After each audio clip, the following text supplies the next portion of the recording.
Good morning, everyone. Welcome back to Coffee and Headlines. This is our morning get-together live here on Facebook, where we take a look at news from our city, state, and country. We take a look at your questions, ideas, suggestions on how to best connect with each other and how to best connect with our city as a community of English-speaking locals. Today is Friday, February 2nd, and as always, I welcome everyone to this morning's broadcast, and particularly those of you who've never watched before live. If that is your case and you'd like a nice little welcome, all you have to do is write the word new in your comment and we'll give you a nice little welcome.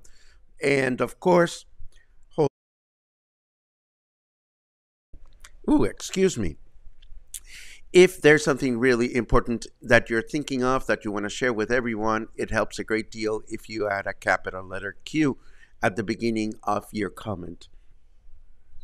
Today we have funny news, or news that just pushed my cynical button, starting with this one. The city got a 14 million peso plunger. Zapal must be pleased with this purchase because Puerto Vallarta has purchased a 14.1 actually million peso suction truck for the waterworks company to unplug stuck drain pipes throughout the city during the rain season. And please forgive me if I find this funny, but half a dozen local news printed this as huge news with detailed specs of the vehicle's capabilities. Not to mention the photos of Mayor Michel sitting on the driver's seat, which were even funnier. I suppose it must be the weekend, and that's why I find this particularly funny. It turns out that the crocodiles are stooping. This is the reason, apparently, why we are seeing more crocodiles all over the bay these days. According to this news item, there is a scientific explanation. They are mating, according to local biologist Armando Andrade Esquivel. This is the time of year in which the dominant male kicks out other less fortunate specimens to establish its territory. And this is what forces the weaklings to move over to other bodies of water. Now, this makes sense to me, but we've been seeing an increase of crocodiles for quite a few months. So how long is this so-called stooping season? According to the internet, male crocodiles begin courting females in late January and early February. And courting rituals can be extensive, lasting for a few days, but this does not explain the sightings from the previous months unless the crocodiles were rehearsing. Now, when I read a headline that mentions a so-called chair law being approved, of course, curiosity got the best of me and I had to click. Now, think for a moment about people that work behind a counter on their feet for hours at a time. You would think that a thoughtful boss or supervisor would ensure that there is a chair around for such workers to be able to sit down even for a minute from time to time. And you would think that promulgating a law to guarantee such a chair should not be required in this day and age, but apparently it was, at least here in Mexico. Moving forward, once the new so-called chair law is approved, employees will have 180 days to make sure that their staff has a chair at their disposal if they work 8-hour shifts on their feet. And this is, of course, great news for security guards, cashiers, and people that work at department stores, for example. If you don't get a chair, once the law passes, the fines are astronomical. We don't want to go there. Let's go to the weather instead.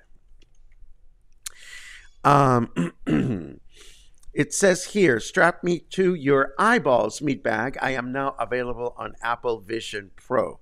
This is true. Apple has released their new state-of-the-art goggle vision system, but at over 5,000 pesos a piece, I think only white chickens are going to be able to afford them and get them. I certainly will not. But that's neither here nor there. We are looking at 24 degrees. We're looking at 68% humidity. And we are looking at a humid day with clear skies with a high of 28 and a low of 19. Tomorrow, Saturday, mostly clear skies throughout the day with a high of 27 and a low of 18. And then Sunday, clear skies throughout the day with a high of 27 and a low of 16. Ah, dear, dear, dear. Mark Jennings loves the idea of crocodiles rehearsing. I even made a cartoon about it, and I'm going to use it as a cover for today's show notes. You'll get to see it in a little while. But first, I have more news, and the first one requires some context. Here's a vintage photo of the palm tree. Actually, let me clear my throat. Getting better, slowly. Here's a vintage photo of the palm tree roundabout on Paseo de la Reforma in Mexico City. Now, Paseo de la Reforma is one of the main throughways in the city and also a truly beautiful one. It was back in the middle of the 19th century that Emperor Maximilian ordered the construction of a magnificent throughway that would connect their home at Chapultepec Castle with the National Palace at the Zócalo. And so it was done. And if you happen to visit Mexico City and you happen to climb up to the castle, the view of Paseo de la Reforma from Chapultepec Castle is absolutely stunning.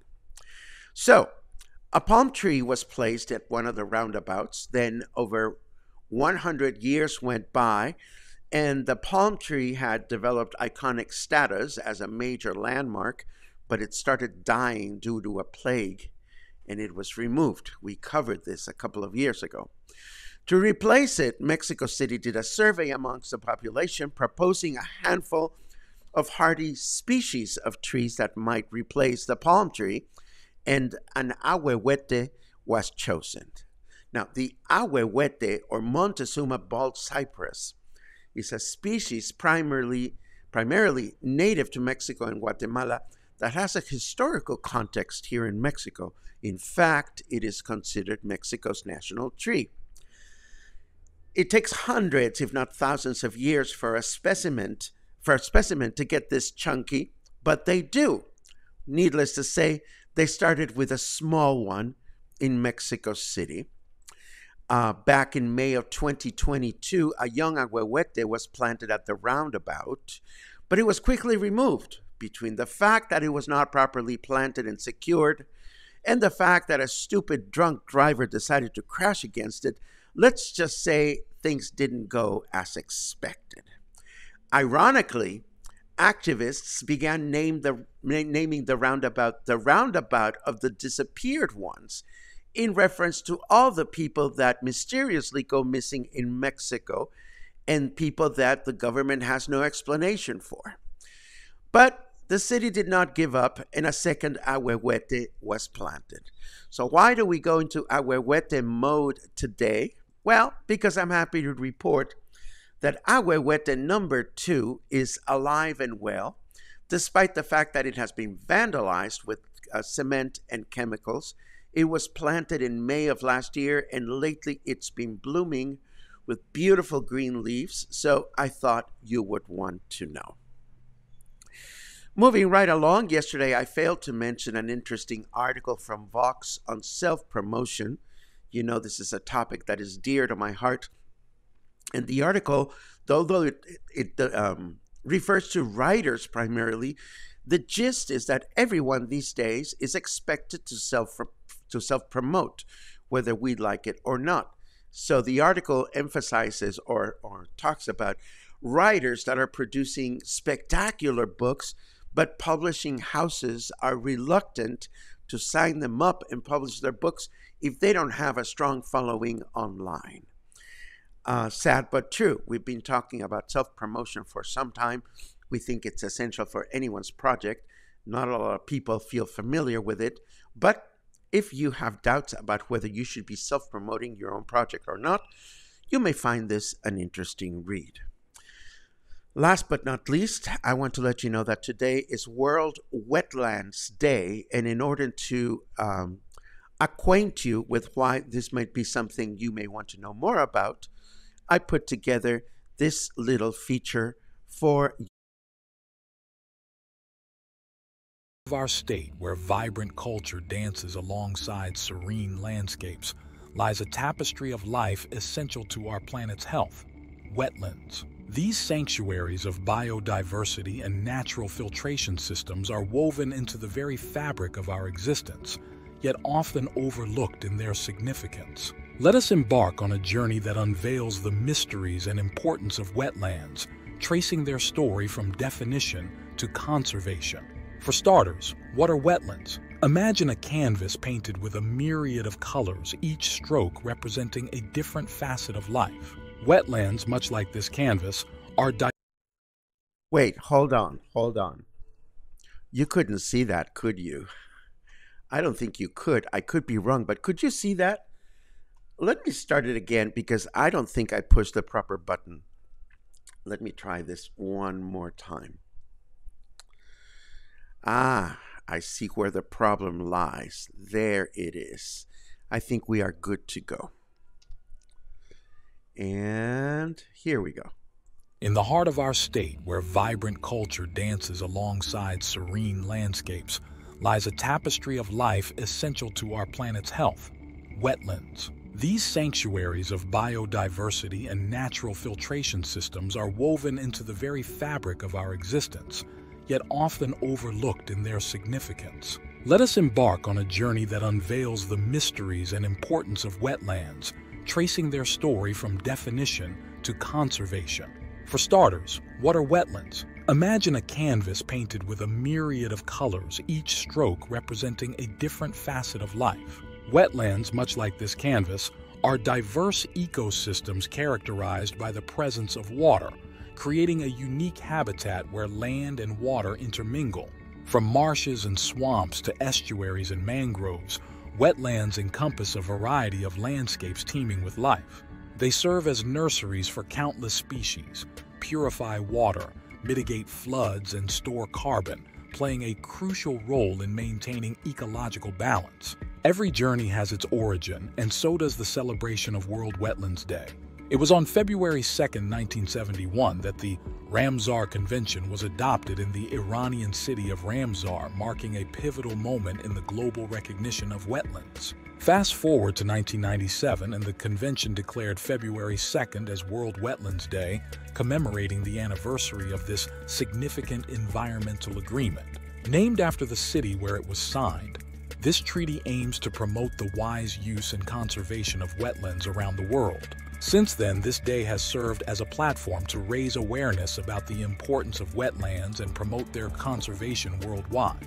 With over 170 countries as contracting parties and thousands of sites designated as wetlands of international importance, the Ramsar Convention stands as a testament to international collaboration in safeguarding these invaluable ecosystems. There are 144 so-called Ramsar sites registered from Mexico in the Ramsar Convention. Interestingly, Jalisco, our state, has the highest number, with 29 sites out of the total number. Among them is the El Salado Estuary, a coastal gem teeming with biodiversity. This estuary, located within the city of Puerto Vallarta, serves as a vital habitat for numerous bird species, including herons, egrets, and migratory shorebirds. Its mangrove forests provide a sanctuary for juvenile fish and crustaceans, contributing to the region's rich marine ecosystem. Further inland, the La Vega wetland in the Tuchitlan Lagoon beckons with its sprawling marshes and tranquil waters. This Ramsar site harbors a plethora of wildlife, from endemic amphibians to migratory waterfowl. The wetland's intricate network of channels and lagoons supports a diverse array of plant species, playing a crucial role in local water purification and flood control. Venturing southwest, the Laguna de Sayula captivates with its scenic beauty and ecological significance. As a Ramsar site of international importance, this freshwater lake supports a wide variety of aquatic life and serves as a crucial stopover for migratory birds traversing the Americas. Its surrounding wetlands and riparian habitats provide vital nesting grounds for resident bird species, contributing to the region's rich avian diversity. Completing the mosaic of wetlands in our state is the Barra de Navidad Estuary, where the meeting of freshwater and saltwater creates a dynamic ecosystem. Mangrove forests fringe its shores, offering sanctuary to diverse marine life and serving as a buffer against coastal erosion. The estuary's brackish waters support a thriving fishery, sustaining local livelihoods and traditional fishing practices. From the tranquil marshes of La Vega to the coastal splendor of El Salado, the wetlands of Jalisco stand as a testament to the region's natural heritage. These vital ecosystems not only support a wealth of biodiversity, but also provide invaluable ecological services to local communities. As stewards of the land, it is our collective responsibility to safeguard these wetlands for future generations, ensuring that their beauty and bounty endure for years to come. As we conclude our journey through the world of wetlands, let us not forget the critical role these ecosystems play in sustaining life on Earth. From their humble beginnings as defined habitats to their global recognition through initiatives like World Wetlands Day and the Ramsar Convention, wetlands continue to inspire awe and admiration. Let us embrace the vitality of wetlands and commit ourselves to their preservation for generations to come. For in the delicate balance of land and water lies the true essence of life itself. If you enjoyed this content, please make sure to check out Coffee and M Headlines, our morning live broadcast on Facebook, where you'll enjoy headlines, stories, and ideas for Puerto Vallarta English-speaking locals. Thanks for watching. And there you have it, more information about wetlands than you thought you wanted to hear. And yes, Pat, you are correct. I've tried to educate my portable digital assistant into Mexican pronunciation, Spanish pronunciation, and Jalisco, he just insists that it's called Jalisco. There's very little I can do about that, but I certainly hope that did not diminish your appreciation for the subject matter. Let us take a look at comments now. Boom, boom, boom, boom. Chris, it is so great to see your smiling face. I hope things are great in Switzerland. I miss you guys. Many good mornings. Many good mornings. And as always, oh, thank you very much for that, Sherry. Fabulous music appreciation last night. Thank you for what I said. Well, it was a great topic. It was great time, and I loved it. It was really wonderful. Let's see. Of course, we miss the secret wine bar. Of course, we do. Ba-dum-bum-bum. Thank God it's fucking Friday. I can sign up for that. Yes, I can definitely sign up for that. Ba-dum-bum-bum-bum. Da-da-dun-dun-dun. Looking for cues. Ay, cosita. What do you call a crocodile that can't have sex? A reptile dysfunction. Seriously. I love it. I love it. Let's see. Thanks for the great presentation last night. Thank you for being there, Karen. I am so glad that your flight arrived in time for it. On time for it. See, prepositions. Whatever. You sound pretty sexy, Paco. I feel okay. I don't feel particularly sexy. And the voice, you know, it's slowly getting better. It is what it is. It may be like this for the rest of my life. I don't know. As long as you can understand me, I'm good with it.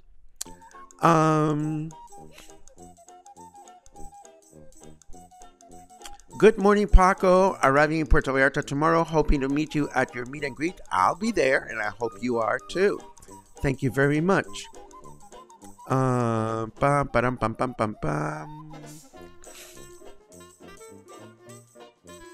Let's see what else. Ahuehuetes are beautiful, Mario. There is a very famous ahuehuete in Mexico called the Ahuehuete of the Sad Night that has to do with the Mexican independence fight. It's historical, and we'll dive into that one of these days.